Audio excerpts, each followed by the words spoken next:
Congress will come back in 2028. Will it be under your leadership? I believe in collective leadership. And I am also the president of the party working here last 6 years. I believe in collective leadership. No ವ್ಯಕ್ತಿ ಪೂಜೆ, ಪಕ್ಷ ಪೂಜೆ. ವ್ಯಕ್ತಿ ಮೇಲೆ ಪೂಜೆ ಮಾಡೋದಿಲ್ಲ, ಪಕ್ಷದ ಮೇಲೆ ಪೂಜೆ ಮಾಡೋದು ನಾನು. So always I work on collective leadership. Rahul Gandhi communication ಮಾಡಿದ್ದಾರೆ ಸರ್ ನಿಮ್ಮ ಜೊತೆಗೆ. ಅದನ್ನೆಲ್ಲ ನಾನು ರಾಹುಲ್ ಗಾಂಧಿ ಅವರು ನನ್ನ ಹತ್ರ ಏನು ಕಮ್ಯುನಿಕೇಟ್ ಮಾಡಿದ್ದಾರೆ ಅದೆಲ್ಲ ನಾನು ಮಾಧ್ಯಮದಲ್ಲಿ ಮಾತಾಡೋ ವಿಚಾರ ಅಲ್ಲ. ನಾನು ಹೇಳೋಂತ ಅವಶ್ಯಕತೆ ಇಲ್ಲ.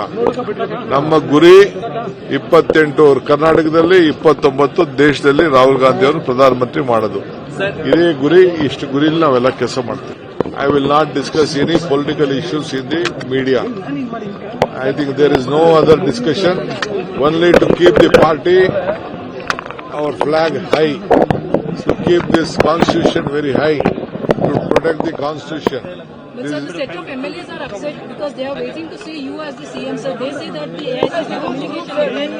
huge group of MLAs are saying that you ಬಣ ರಾಜಕೀಯ ಇದೆ ಎಂಬ ಚರ್ಚೆ ಆಗ್ತಾ ಇದೆ ಸರ್. ಈಗ ಸಿಎಂ ಬಣ, ಡಿಸಿಎಂ ಬಣ, ತಟಸ್ಥ ಬಣ. ನಂದು ಯಾವುದು ಬಣ ಇಲ್ಲ. ನಂದು ಯಾವ ಬಣನೂ ಇಲ್ಲ. ನನ್ನ ಬಣ ಒಂದು ಬಣ ಇದೆ, ಅದು ಕಾಂಗ್ರೆಸ್ ಬಣ. ನನ್ನ ನಂಬರು 140. ನೋಡಪ್ಪ, ಎಲ್ಲರೂ ಮಂತ್ರಿ ಆಗಬೇಕು ಅಂತ ಇದ್ದಾರೆ. ಮುಖ್ಯಮಂತ್ರಿ ಶಪಲ್ ಮಾಡ್ತೀನಿ ಅಂತ ಹೇಳಿದ್ದಾರೆ. ಎಲ್ಲರೂ ಮಂತ್ರಿ ಆಗಬೇಕು, ತಪ್ಪೇನಿದೆ?